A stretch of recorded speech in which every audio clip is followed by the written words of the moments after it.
Originally released for PC in 2015, Rebel Galaxy also came to the PS4 and Xbox One a year later as a digital download and received positive reception amongst many gaming outlets. However, is it as good as those point it out to be, or should it be jettisoned into space? You take control of an unnamed character who gets a message from his aunt of her whereabouts, and you initially go and find her, but as the story unfolds, you realise there's something suspicious going on with a device called a Spectre, which contains an artificial intelligence named Drell with no recollection of her memory. As the protagonist, you must find Drell's memory fragments and find out why she's being pursued. The narrative does provide context for each mission, but if you're expecting top-notch storytelling, it isn't going to win you over, since each character is thinly written and only serve for accommodation. To its credit, the performances are excellent, and having multiple dialogue options is a nice touch. Even though the story lacks emotional weight, some characters are brought in only to be forgotten afterwards, and the ending is tame.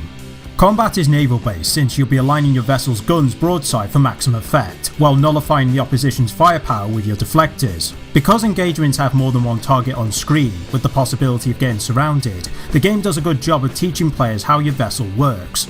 Throughout the game, players are awarded credits, but the amount earned depends on the level's risk factor. The good news is there are different objectives to complete, and many ships each having their own attributes. Corvettes are built for speed, ideal for hit and run tactics, haulers have huge cargo bays if you wish to take the trader's route, and destroyers are built for combat as they can withstand such punishment. Moreover, weapons at stations or from cargo can boost your vessel's effectiveness, although what you go for depends on your ship and strategy. However, some equipment is only available with specific factions and can only be accessed by finishing tasks for them.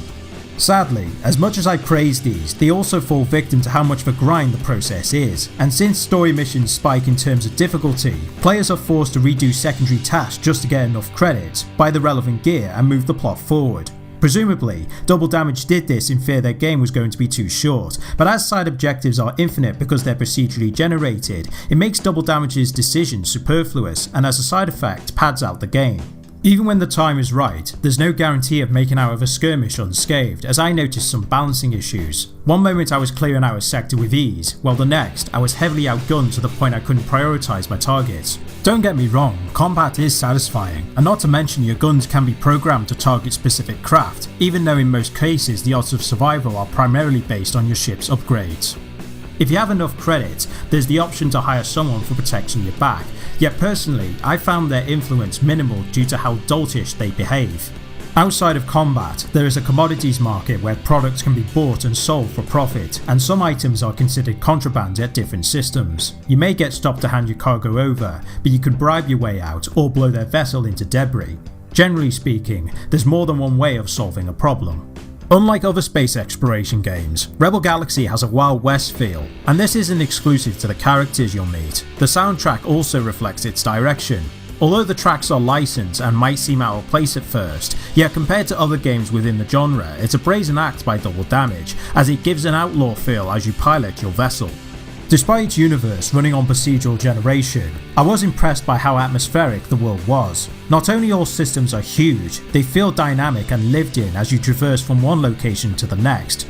The game looks vibrant visually, and the ships are well detailed, though the character models are so-so, not just in fidelity but also in their facial animations. Lastly, frame rate dips do occur during combat, although I can't say on all platforms, but as for the PS4 version, it does hamper the experience, though not to the point of being unplayable.